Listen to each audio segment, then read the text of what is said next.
Hey guys, what's up? It's Drew here. Long time no speak. I haven't done a video blog in a while, but today I wanted to do a video blog because so many developments that have come, since I gave my last one.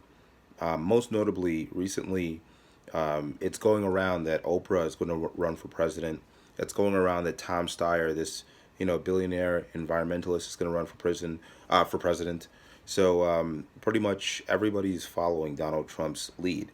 He was the first billionaire to really go out there and get it done, and now everybody else wants to go out there and get it done. He wasn't the first billionaire to run. Ross Perot ran, but he lost. But Donald Trump was the first billionaire to go out and actually get it done. So I want to talk about this thing with Oprah because it's just so important. I respect Oprah, okay? I respect the fact that she came from nothing. I respect the fact that she succeeded in such a fantastic way. And I respect her business acumen, okay? I respect her in all those aspects and more. I think that she is a hardworking individual, and I think that she has influence for a reason, okay? So this is not a person that I don't respect.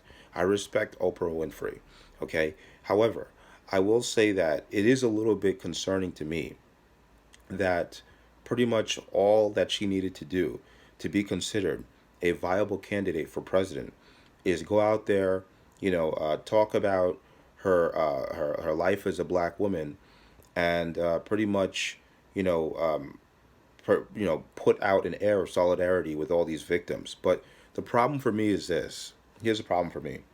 Oprah Winfrey is a mogul. Okay, if she's like one of the epicenters of Hollywood. Okay, of power. She's one of the epicenters of power in Hollywood. Okay, that means that she hears things. That means that she's got connections. That means that she's got pictures with Weinstein, and that means that if she didn't know what Weinstein was doing directly from Weinstein, she must have heard it from one of his victims or from somebody who knows one of his victims. There's no way that she, for all these years, had no idea what he was doing. Okay?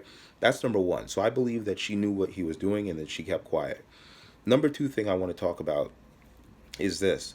Do you think that somebody who has that much power and has that much ability to speak out on such issues and has so much influence, yet knows all these things are going on, most likely knows all these things were going on, and yet didn't say anything? You think that person should be in a position of power where it requires the person in the position of the power to do things on the behalf of the people in the country? I don't think so. You see, the difference with Trump is that Trump actually does things. He says he's going to do things, and then he goes and he does them. And I think that's why a lot of people who voted for him respect him. Now, I'm not saying that Oprah's not the same way in business, but I don't think that she's going to. I think that she's doing this because of the sentiment. She's now, putting herself up there. The sentiment that she's receiving is driving her to do this. And that brings me to my next point, which is so important, which is, the left in this country has control over culture. The left in this country has control over media. Now, this is very, very dangerous, okay? And Republicans keep overlooking this. Republicans keep thinking that, hey, as long as we provide people with a good structure, as long as we provide people with good jobs, as long as we provide people with a good economy, they won't complain. We'll get voted in again. They'll be happy. This is the wrong way to think about things because the left in this country is so influential through their media and through their culture shaming and culture wars and culture aggrandizement and all these things. They're so influential that they can make people who are actually doing good or who are receiving money back from tax cuts or who are doing good economically, they can make those people feel like they're poor. They can make people feel like every single policy that the GOP passes or that Trump passes or signs is going to kill millions of people.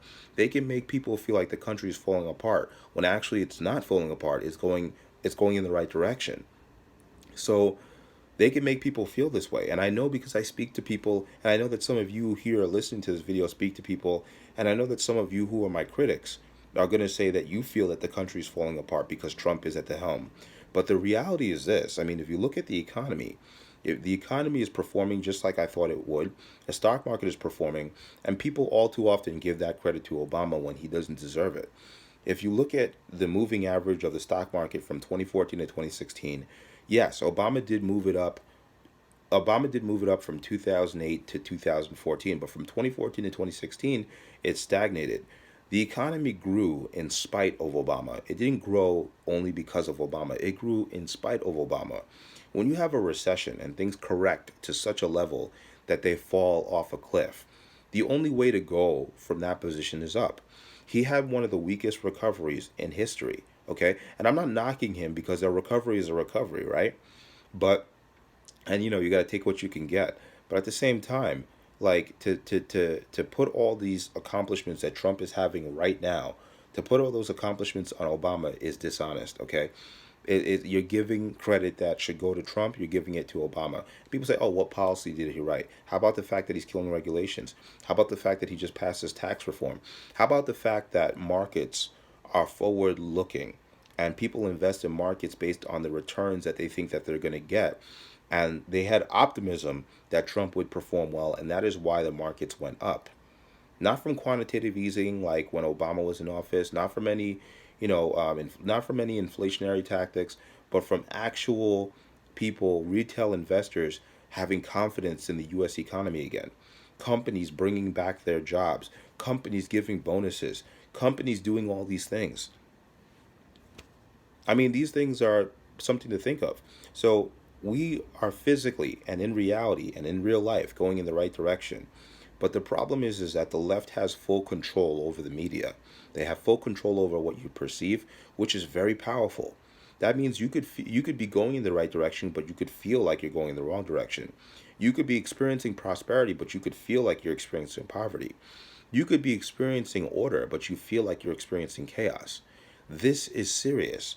Republicans keep trivializing the culture war. And it's important that they stop doing that because there's a lot of people in this country who are controlled by what they see in the media. They are controlled by what they see in their social media.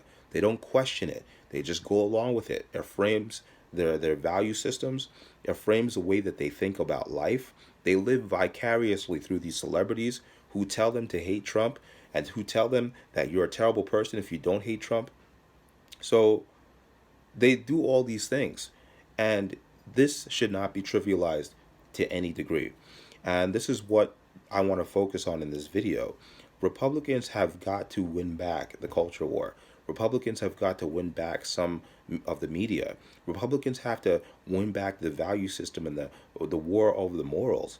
Republicans have to make it very clear to the public and to people out there that their policies are for helping people. Their policies are not for helping the rich. Their policies are for helping the individual, which is the biggest minority in this country, the individual. They should make it clear that their policies are about freedom. Their policies are about prosperity. Their policies are not about transferring money to rich people. Their policies are not about excluding people. Their policies are about including people. But all too often, people want to focus on the negatives of Republicans because, you know what? They think that Republicans are just exactly what the liberals say that they are. And that's wrong. And I want, if you're a Republican, if you're a conservative, to comment on this video. Tell me what you think. Republicans, don't you think that they should participate in the culture war? Don't you think that they should participate in this? Don't you think that they shouldn't get left behind? Leave your comments. I want to hear what you guys think. Peace.